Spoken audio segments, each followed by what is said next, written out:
Je m'appelle Barbara Zöcke et j'aimerais vous présenter en quelques mots mon roman L'heure des spécialistes. Nous sommes en Europe pendant la Seconde Guerre mondiale. La Wehrmacht a déjà occupé la Pologne et la France. Tout ce qui compte désormais dans le Reich nazi, c'est l'aptitude au combat et l'aptitude au travail. Les bouches inutiles doivent être éliminées.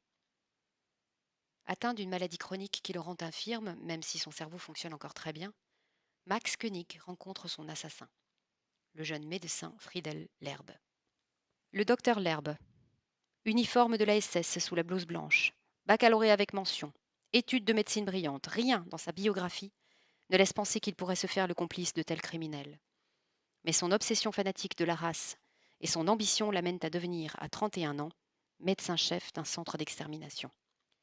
Le roman n'a pas seulement pour but de donner un visage et une voix aux victimes des programmes d'euthanasie.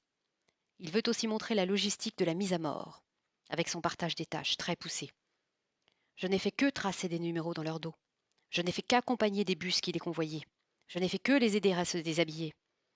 Un partage des tâches qui à la fois intègre l'individu et le déresponsabilise. Si vous voulez savoir pourquoi j'ai abordé ce thème, je vais vous citer le grand Primo Levi, qui a lui-même survécu à Auschwitz et publié ses expériences dans un livre bouleversant.